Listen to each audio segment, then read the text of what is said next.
श्री गणेशाय नमः। सर्वप्रथम विघ्नहर्ता गणेश जी, देवादिदेव महादेव तथा जगत जननी पार्वती माता को प्रणाम करते हैं। आज हम आश्विन मास की कृष्ण पक्ष षष्ठी तिथि की कथा का श्रवण कर रहे हैं। यह तिथि विशेष रूप से षष्ठी माता की पूजन के लिए विख्यात है और इसे कात्यायनी षष्ठी या षष्ठी देवी व्रत भी कहा जाता है। यह दिन संतान सुख, संतान की दीर्घायु और मातृ कल्याण के लिए अत्यंत महत्वपूर्ण माना गया है। आइए श्रोताओं, भगवान गणेश जी और षष्ठी माता का स्मरण करते हुए इस कथा का श्रवण करते हैं। बहुत प्राचीन समय की बात है। मगध प्रदेश में वीरसेन नाम का एक राजा राज्य करता था। उसकी रानी का नाम मधुमती था। वे दोनों बड़े ही धर्मनिष्ठ और दानी थे। प्रजा का पालन न्याय पूर्वक करते थे, किंतु उनके जीवन में एक बहुत बड़ा दुख था। उन्हें संतान सुख प्राप्त नहीं था।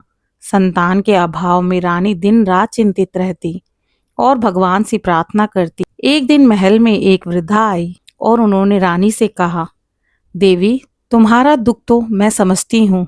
यदि तुम आश्विन मास की कृष्ण पक्ष षष्ठी तिथि को श्रद्धा से षष्ठी माता का व्रत करो तो तुम्हें अवश्य ही संतान सुख की प्राप्ति होगी। षष्ठी देवी बालकों की रक्षा करती हैं और मातृत्व का वरदान देती हैं। रानी ने उसी क्षण व्रत का संकल्प ले लिया।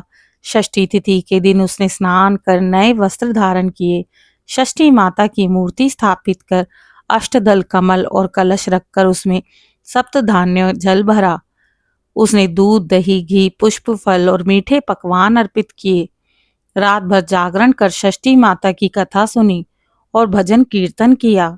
उसी रात रानी को स्वप्न में षष्ठी माता के दर्शन हुए। देवी ने आशीर्वाद दिया, वत्से, तुम्हारी श्रद्धा से मैं प्रसन्न हूँ। शीघ्र ही तुम्हें एक तेजस्वी पुत्र प्राप्त होगा। वह तुम्हारे कुल को गौरव प्रदान करेगा। कुछ समय पश्चात रानी मधुमती ने एक सुंदर और पराक्रमी पुत्र को जन्म दिया।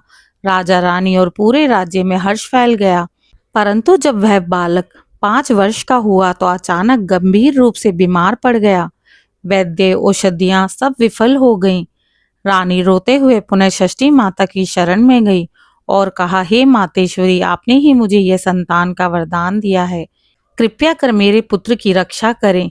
रानी के करुण विलाप से षष्ठी माता पुनः प्रकट हुई और कहा, देवी, तुम्हारा विश्वास और भक्ति तुम्हारे पुत्र की रक्षा अवश्य करेगी। अब से तुम्हारा पुत्र निरोग और दीर्घायु होगा। षष्ठी माता के आशीर्वाद से बालक का रोग उसी क्षण समाप्त हो गया। वह बढ़ते बढ़ते एक महान राजा बना और अपने माता पिता का नाम उज्जवल करा। तभी से ये परंपरा चल पड़ी कि आश्विन मास की कृष्ण षष्ठी को संतान की दीर्घायु और सुख समृद्धि के लिए माता षष्ठी का पूजन किया जाने लगा। हिंदू मान्यता के अनुसार यदि पितरों का तर्पण इस दिन किया जाए तो वह भी संतुष्ट होकर संतान और वंश को वृद्धि का आशीर्वाद देते हैं। इस दिन माता षष्ठी की पूजा करने से स्त्रियों को संतान प्राप्ति होती है। संतान रोग मुक्त और दीर्घायु प्राप्त करती है। यह तिथि विशेष रूप से माताओं के लिए मंगलकारी है। परिवार की उन्नति, संतान की उन्नति, दाम्पत्य जीवन की शांति के लिए यह व्रत श्रेष्ठ है। स्कंद पुराण और पद्म पुराण में षष्ठी व्रत का महत्व वर्णित किया गया है। कहा गया है कि षष्ठ्याम यह पूज्यते देवीं षष्ठीं पुत्रान प्रयच्छति, अर्थात षष्ठी देवी की पूजा करने से उत्तम संतान प्राप्त होती है। हे श्रद्धालु भक्तों, आश्विन मास की कृष्ण पक्ष षष्ठी की कथा से यह शिक्षा प्राप्त होती है कि षष्ठी माता की आराधना से संतान सुख प्राप्त होता है, संतान की रक्षा होती है और मातृत्व का कल्याण होता है। जो भी स्त्री श्रद्धा पूर्वक इस व्रत का पालन करती है और कथा का श्रवण मात्र करती हैं, वह संतान सहित सुख समृद्धि जीवन का आनंद प्राप्त करती हैं। अतः इस तिथि पर षष्ठी माता का पूजन अवश्य करना चाहिए और अपने जय माँ महालक्ष्मी माता की जय पितरों का स्मरण अवश्य करना चाहिए। इस दिन दान देने का फल कई गुना माना गया है। जय माता षष्ठी। ओम गणेशाय नमः।